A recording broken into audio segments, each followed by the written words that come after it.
Halo semuanya, di video kali ini kelompok kami akan membahas tentang filsafat Marx. Video ini diperuntukkan untuk ujian akhir semester filsafat dan metodologi. Kelompok kami terdiri dari 3 orang, yaitu saya, Hizkia Theolehon Prima September Paung dengan NIM akhir 179, lalu ada Arneta Priscilla dengan NIM akhir 195, dan Darren Gillian Wekel dan Ofta Marpaung dengan NIM akhir 182. Di video kali ini kami akan membahas 3 poin, yaitu awal mula Marxis dan sejarah pandangan tersebut. Lalu ada arti dan inti dari filosofi Marxis dan studi kasus filosofi Marxis. Dalam sejarah pemikiran modern, sedikit teori yang memberikan dampak sebesar Marxisme. Ia bukan sekedar konsep ekonomi atau politik, melainkan cara memandang dunia tentang kekuasaan, perjuangan kelas, dan perebutan sosial. Oke, kita mulai dari sejarah awal munculnya gagasan Marxis ini. Marxisme sendiri lahir pada pertengahan abad 19, ketika Eropa mengalami perubahan besar akibat revolusi industri. Pada masa itu, pabrik, mesin, dan modal menjadi pusat kehidupan ekonomi. Namun, di balik kemajuan teknologi, muncul ketidaksetaraan yang ekstrim. Para pekerja hidup dalam kondisi miskin dan tereksploitasi, sementara para pemilik modal atau para borjuis menikmati keuntungan. Situasi sosial dan ekonomi inilah yang menjadi fondasi lahirnya kritik yang kemudian kita sebut dengan Marxisme. Kita akan membahas pendiri Marxisme, yaitu si Karl Marx. Karl Marx sendiri lahir di Trier, Jerman pada tahun 1818. Ia belajar hukum, filsafat, dan sejarah di universitas. Pemikirannya sendiri dipengaruhi oleh 3 tradisi besar. Yang pertama itu filsafat Jerman, terutama Hegel, dan ekonomi politik Inggris seperti Adam Smith dan David Ricardo, serta sosialisme Prancis. Pada tahun 1840-an, Marx mulai menulis bersama sahabat intelektualnya, Friedrich Engels. Keduanya melihat bahwa struktur ekonomi menentukan bentuk masyarakat, bukan sebaliknya. Mereka percaya bahwa untuk memahami masyarakat, kita harus melihat relasi produksi, siapa yang memiliki alat produksi, dan siapa yang bekerja untuk mereka. Pada tahun 1848, Marx dan Engels menerbitkan The Communist Manifesto, sebuah teks politik yang kemudian menjadi simbol revolusi pemikiran modern. Manifesto ini membuka dengan kalimat yang terkenal, yaitu sejarah masyarakat manusia adalah sejarah perjuangan kelas. Bagi Marx, sepanjang sejarah, masyarakat dibagi ke dalam kelas yang saling bertentangan. Di era feodalisme, konflik terjadi antara bangsawan dan petani. Di era kapitalisme modern, konfliknya bergeser menjadi antara borjuis atau si pemilik modal dan proletar, yaitu kelas pekerja. Konflik ini bukan sekedar moral atau etika, tetapi merupakan hasil logis dari sistem produksi kapitalis. Kapitalisme membutuhkan eksploitasi tenaga kerja untuk menghasilkan keuntungan. Disinilah Marx melihat kontradiksi internal yang suatu saat akan membawa perubahan radikal. Salah satu kontribusi teori yang paling penting dari Marx adalah materialisme historis. Ia berargumen bahwa perubahan sosial tidak terjadi karena ide abstrak atau kehendak moral, tetapi karena perubahan dalam struktur material, khususnya ekonomi. Menurut Marx, masyarakat berkembang melalui tahapan, mulai dari komunalisme, primitif, feodalisme, kapitalisme, sosialisme, hingga komunisme. Setiap tahap berakhir ketika sistemnya tak mampu lagi menjawab kontradiksi internalnya, lalu digantikan oleh sistem yang baru melalui konflik kelas. Marxisme kemudian menjadi dasar bagi berbagai gerakan politik, revolusi, dan teori akademik. Pemikirannya membentuk analisis ekonomi radikal, teori kritis, hingga gerakan anti-kapitalis modern. Beberapa negara bahkan menjadikannya fondasi sistem politik. Meskipun implementasinya seringkali berbeda dari pemikiran Marx yang asli, namun hingga hari ini Marxisme tetap relevan sebagai alat untuk memahami ketimpangan, hubungan kekuasaan, dan dinamika ekonomi global. Ia memaksa kita untuk bertanya, siapa yang bekerja, siapa yang menikmati hasilnya, dan apakah struktur sosial yang ada benar-benar adil? Marxisme lahir dari perlawanan terhadap ketidakadilan sosial. Ia bukan hanya teori, tetapi juga undangan untuk menganalisis dunia dan mungkin mengubahnya.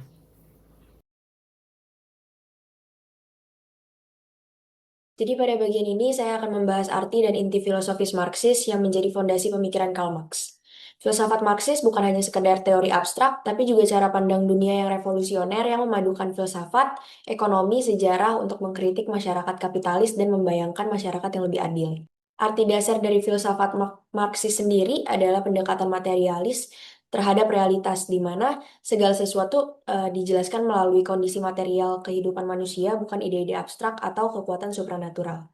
Inti pertama dari filsafat Marxis adalah materialisme dialektik. Ini adalah metode berpikir yang Marx ambil dari filsuf Jerman bernama George Wilhelm Friedrich Hegel, tapi dia balikan agar lebih materialis. Dialektik berarti segala sesuatu berkembang melalui kontradiksi, seperti tesis atau kondisi awal, lawanannya, dan sintesis atau penyelesaian baru. Bagi Marx, ini bukan terjadi di dunia ide seperti Hegel, tapi di dunia material. Misalnya dalam masyarakat, kontradiksi antara kekuatan produksi dengan hubungan produksi akan memicu perubahan sosial. Marx bilang bahwa filsuf-filsuf hanya menafsirkan dunia dengan berbagai cara, tapi yang penting adalah mengubahnya. Ini menekankan bahwa filsafat harus praktis, bukan cuma teori. Selanjutnya, materialisme historis yang sering disebut sebagai mesin penggerak sejarah menurut Marx. Nah, di sini sejarah manusia dilihat sebagai proses evolusi masyarakat melalui tahap-tahap berdasarkan eh, mode produksi. Masyarakat primitif, feodal, kapitalis, dan akhirnya komunis. Yang mendorong perubahan adalah perjuangan kelas, seperti konflik antara kelas penguasa, seperti borjuis, dan kelas tertindas atau proletar. Marx menjelaskan bahwa basis ekonomi atau infrastruktur seperti pabrik dan hubungan kerja menentukan superstruktur seperti hukum, politik, dan budaya. Jadi ideologi seperti agama atau nasionalisme seringkali hanya topeng untuk mempertahankan kekuasaan kelas dominan. Ini membuat filsafat Marxis sangat kritis terhadap kapitalisme, di mana buruh dieksploitasi melalui nilai-nilai lebih atau surplus value, di mana pemilik modal mengambil keuntungan dari kerja buruh tersebut tanpa bayar penuh. Salah satu konsep yang paling mendalam adalah alienasi atau keterasingan. Marx menggambarkan bagaimana di bawah kapitalisme ini buruh terasing dari hasil kerjanya, dari proses kerjanya, dari sesama manusia, dan dari esensi manusianya itu sendiri. Alih-alih menjadi kegiatan yang memenuhi, kerjaannya justru jadi penyiksaan. Ini bukan karena teknologi, tapi karena hubungan sosial yang eksploitatif. Tujuan akhir Marxis adalah mengatasi alienasi ini melalui masyarakat komunis di mana manusia bekerja secara bebas dan kolektif untuk mencapai pembebasan manusia secara utuh. Inti filosofis Marxis juga menekankan praksis, yaitu kesatuan antara teori dan praktis. Marx bukan hanya analis, tapi juga aktivis yang ingin filsafatnya jadi alat perubahan. Ini membuat Marxis tetap relevan hari ini, di tengah ketimpangan global dan krisis lingkungan yang disebabkan oleh kapitalisme.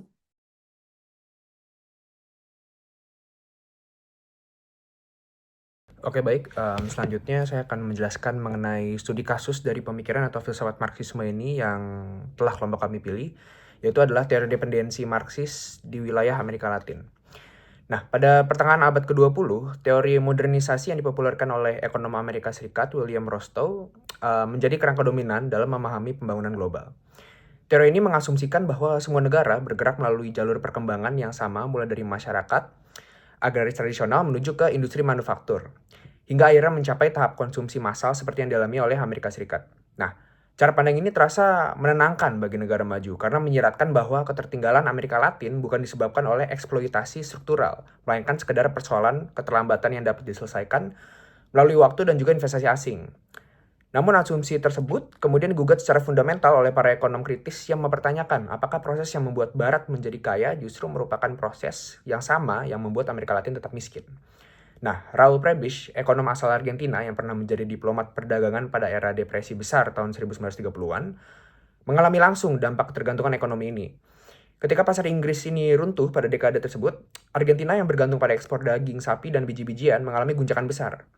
Meskipun menjadi produsen utama komoditas primer, Argentina ini tidak memiliki kemampuan untuk keluar dari krisis karena sangat tergantung pada permintaan pasar Inggris. Nah, pengalaman ini membawa Prebis pada kesimpulan bahwa teori perdagangan bebas David Ricardo mengenai keunggulan komparatif ternyata lebih menguntungkan negara industri dibandingkan negara penghasil bahan mentah. Nah, lalu lanjut, sekitar tahun 1950-an, Prebis ini bersama ekonom Inggris Hans Singer mengembangkan apa yang kemudian dikenal sebagai tesis Prebis-Singer. Gagasan inti dari tesis ini menyatakan bahwa meskipun baik negara industri maupun negara agraris sama-sama mengalami kemajuan teknologi. Hasil dari kemajuan tersebut justru lebih banyak dinikmati oleh negara industri, sementara negara agraris ini tetap terjebak dalam kemiskinan.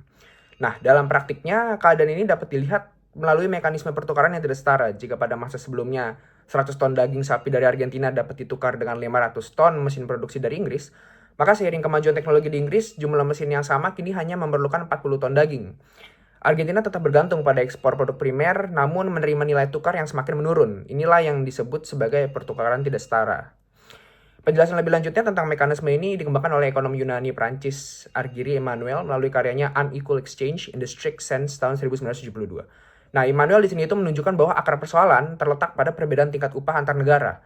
Upah buruh di Inggris jauh lebih tinggi dibanding buruh Argentina akibat faktor sejarah kekuatan serikat pekerja dan juga penguasaan modal. Nah, ketika buruh Argentina ini bekerja dengan upah yang sangat rendah, nilai lebih atau surplus value yang mereka hasilkan justru jauh lebih besar. Nah, kondisi ini memungkinkan terjadinya transfer nilai dari negara miskin terhadap ke negara yang kaya secara sistematis, sehingga kekayaan ini yang dihasilkan tenaga kerja Argentina mengalir keluar dari negaranya sendiri dan bukan untuk Argentina itu sendiri. Nah, pertanyaan berikutnya adalah, bagaimana nih ketimpangan semacam ini dapat berlangsung selama berabad-abad? Nah, jawabannya itu terletak pada struktur inti dan pinggiran dalam sistem ekonomi global atau center periphery ya. Para pemikir dependensi Marxis, khususnya Andre Gunder Frank, mengembangkan konsep satelit metropolitan untuk menjelaskan hubungan ini. Nah, dunia itu tidak hanya terbagi antara negara kaya dan juga negara miskin, melainkan membentuk rantai dominasi berlapis di mana setiap negara berada di bawah pengaruh kekuatan yang lebih besar. Nah, Amerika Serikat dan Inggris ini berperan sebagai pusat yang menguasai pasar global dan menentukan harga komoditas dunia, sementara Argentina dan Brazil, negara-negara di Amerika Latin, berada di posisi pinggiran yang harus tunduk pada aturan perdagangan internasional. Nah, pada tingkat domestik pun pola yang sama juga terlihat. Di Argentina ini, para pemilik tanah besar di kawasan Buenos Aires menjadi pusat kekuatan ekonomi yang mengendalikan petani kecil di wilayah pedalaman sebagai satelit. Nah, petani miskin hanya berfungsi sebagai produsen bahan baku untuk kepentingan ekspor. Pada tingkat rantai produksi global, perusahaan multinasional atau MNC menguasai sektor perkebunan dan pertambangan dengan membayar upah rendah kepada buruh lokal. Sumber daya kemudian diekspor ke negara maju untuk diproses dan dijual kembali dengan nilai yang jauh lebih tinggi. Akibatnya Argentina dan Brazil ini tetap berada dalam kondisi ketergantungan bukan karena gagal bertransformasi, namun secara internal, melainkan karena struktur kapitalisme global secara aktif mengekstraksi kekayaan mereka. Nah, dinamika ini juga semakin terlihat jelas dalam pengalaman Argentina sejak tahun 1976, di mana kudeta militer yang terjadi pada tahun tersebut membuka jalan bagi penerapan eksperimen neoliberal, pertama secara besar-besaran. Nah, pemerintah ini menutup banyak pabrik domestik, membuka pasar bagi barang impor, serta memangkas belanja sosial. Dampaknya ini sangat-sangat signifikan, dengan lebih dari 20.000 pabrik tutup dan kontribusi sektor industri terhadap produk domestik bruto ini merosot dari 50% menjadi 41%. Nah, kelas pekerja yang sebelumnya kuat dan terorganisir menjadi tercerai-berai dan kehilangan daya tawar politik, seperti itu. Nah, mungkin itu saja penjelasan dari studi kasus pemikiran sekaligus filsafat Marxisme dari kelompok kami.